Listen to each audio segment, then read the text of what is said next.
గుంటూరు జిల్లా మంగళగిరి పట్టణం పరిధిలోని ఆత్మకూరు గ్రామ పంచాయతీ దళిత భూముల ఆక్రమణనైతే స్థానిక కాంగ్రెస్ పార్టీ నేతలు అడ్డుకున్నారు. ఈ ఘటన స్థానికంగా తీవ్ర ఉద్రిక్తతలకు దారితీసింది.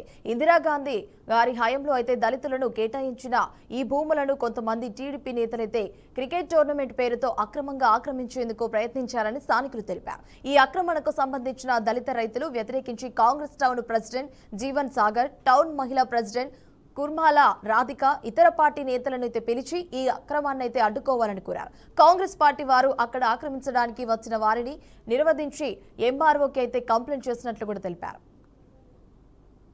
పార్టీ హయాంలో ఇందిరాగాంధీ గారి చొరవతో భారతదేశ వ్యాప్తంగా కొంతమంది దళితులు నిరుపయోగంగా ఉన్నారు.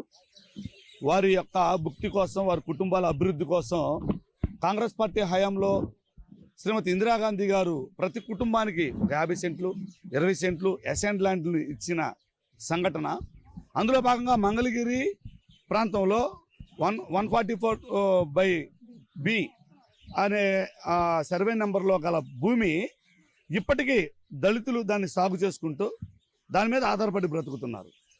కొంతమంది టీడీపీ నాయకులు అని చెప్పుకునే కొంతమంది టీడీపీ కబ్జాకారులు అందులోకి ప్రవేశించి నారా లోకేష్ గారు నిర్వహించే క్రికెట్ మేము నిర్వహిస్తున్నాము అని చెప్పి అక్కడ ఒక 10-15 ట్రక్కులు మట్టి తోలి అక్కడ ఉన్న స్థానికంగా అక్కడ ఏదైతే ల్యాండ్లో ఉన్న ఇంక్లూడింగ్ అయిన రైతుల పర్మిషన్ కూడా లేకుండా వారు ఆ క్రికెట్ స్టేడియం అని చదును చేస్తున్నారు. ఎంతవరకు న్యాయం? కాంగ్రెస్ పార్టీ ఆత్మకూరులో ఎస్సీ ల్యాండ్కి సంబంధించిన ఒక రైతు నేను.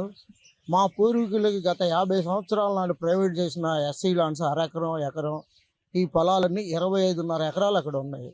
వాటి మీద ఇవాళ కొంతమంది కబ్జాదారులు ఒక వారం రోజుల నుంచి మట్టితో నుంచి ప్రొక్లైన్లతో మా పొలాలను నాశనం చేసి మాకు లేకుండా చేస్తున్నారు. కావున అదేమంటే నారా లోకేష్ గారి పేరు మీద దీన్ని సృష్టిస్తున్నారు. అయితే నారా లోకేష్ గారు దీనికి వ్యతిరేకం అని అందరూ చెప్తున్నారు. కాబట్టి ఆయన మీద అయితే మేమే అభియోగం ఇవ్వలేదు. అక్కడ జరుగుతున్న అన్యాయాల మీద రూరల్ పోలీస్ స్టేషన్ వారికి ఒక కంప్లైంట్, స్థానిక ఎంఆర్ఓ గారికి ఒక కంప్లైంట్, 143/B సెక్షన్లో ఉన్న భూముల్ని ఆల్రెడీ కోర్టులో నడుస్తున్నాయి. దాని మీద వాళ్ళు కబ్జా చేయడానికి లోకేష్ గారి పేరు చెప్పుకొని ముందుకొచ్చి మమ్మల్ని భయభ్రాంతులు చేసి మమ్మల్ని అనేక ఇబ్బందులు పెడుతున్నారు గత వారం రోజుల నుంచి.